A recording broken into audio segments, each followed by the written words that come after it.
Welcome back to my channel রূপার সাথে রান্নাঘর। বন্ধুরা, আমি আবার চলে এসেছি আরও একটা নতুন রেসিপি নিয়ে।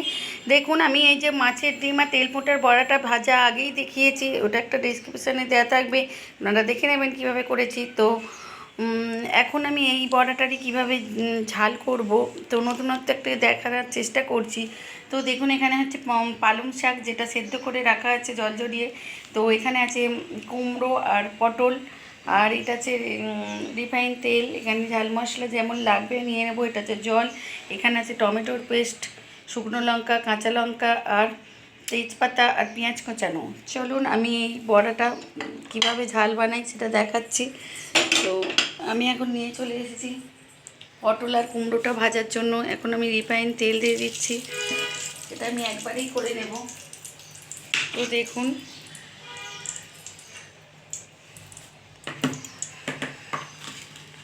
এর জন্য আমার লাগবে 1 চামচ 5 ফোড়ন,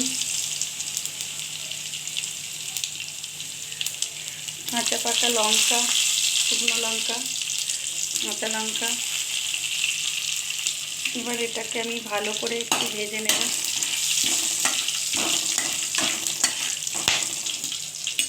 দুধটা বাড়িয়ে দিলাম।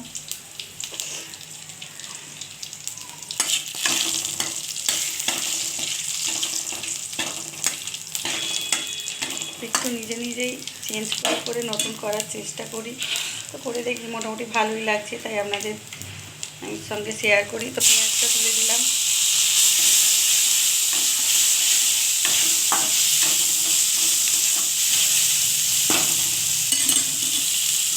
তো পেঁয়াজটা ভাজা হবে, তো আমি পটলটা তুলে দিচ্ছি, পটল আর এই কুমড়োটা।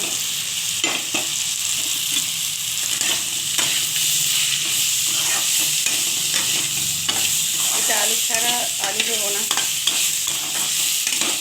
ডিমটা দিয়ে বড়া করব, বড়ার ঝাল করবো। ডিমের বড়া দিয়ে কুমড়ো আর পটল দিয়ে ঝাল করবো।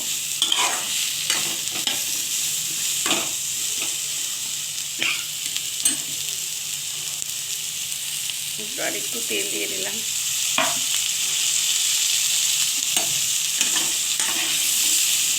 এবার একটু ভাজা হতে দেব।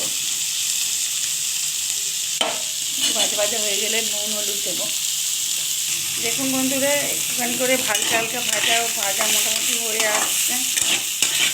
এটা কিন্তু খুব হবে না, খুব বেশি ভাজবো না, মোটামুটি ভাজা হবে। এবারে হালকা ভাজা হয়ে এসেছে, এবার আমি একটু নুন আর হলুদ দিয়ে দেবো, তাতে তাড়াতাড়ি আর একটু ভালো ভাজা হয়ে যায়। নুন, হলুদ, আর একটু আমি একটু চিনি দিয়ে দিচ্ছি, আর এর সঙ্গে আমি টমেটো পেস্টটাও তুলে দিচ্ছি।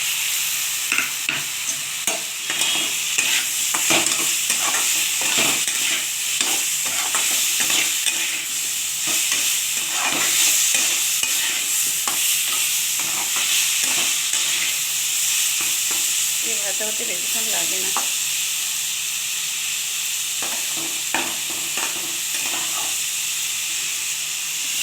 দেখুন,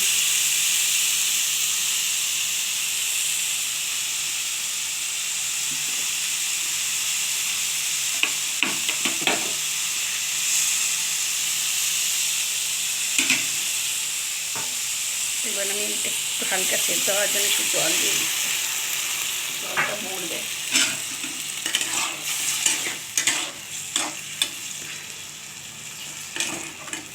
একটুখানি জল দেওয়া রইল।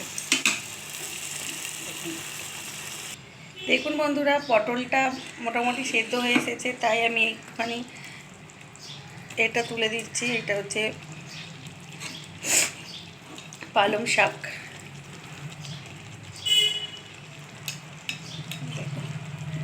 তারপরে আমি এটা দেব, ডিমটা উল্টে পাল্টে দিচ্ছে।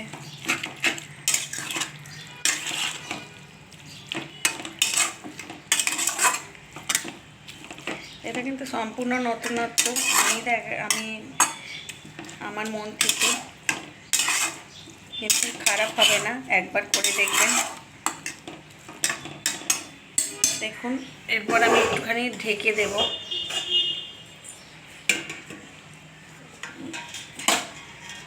ভিতরে এবারে চামচটা দিয়ে আমি ঢেকে দিলাম একটুখানি, একটু জোর দিয়ে দিলাম।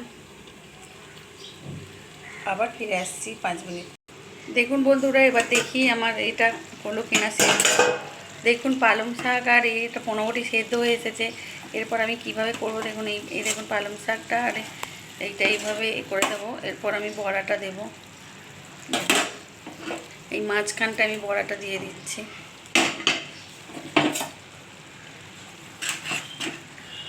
এবার আস্তে আস্তে আমি ওপরে ওপরে দিয়ে দেবো।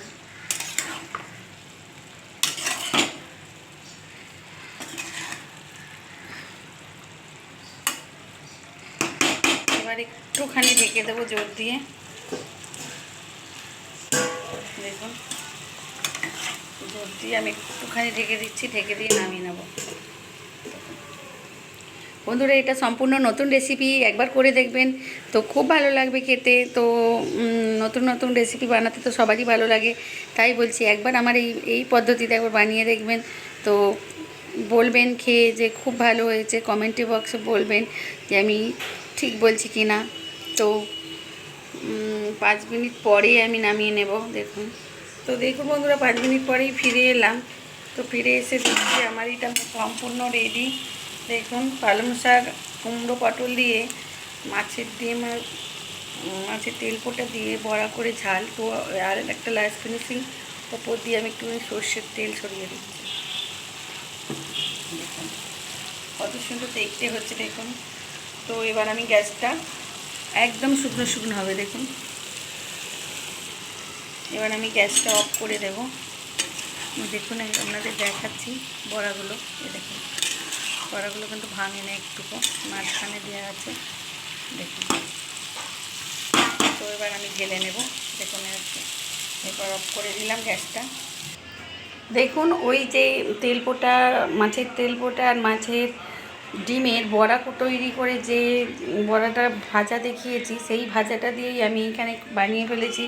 দেখুন পালং শাক দিয়ে, পটল দিয়ে আর কুমড়ো দিয়ে একটা ঝাল, কত সুন্দর দেখতে হয়েছে দেখুন। এই দেখুন কত সুন্দর লাগছে দেখতে বড়াগুলো, কিন্তু দারুণ খেতে হয়।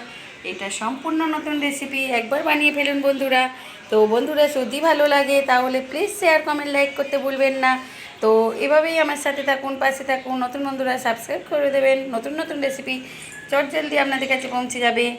তো আজকের মতো টাটা, আবার চলে আসবো অন্য কোনো দিন অন্য কোনো রেসিপি নিয়ে। বাই।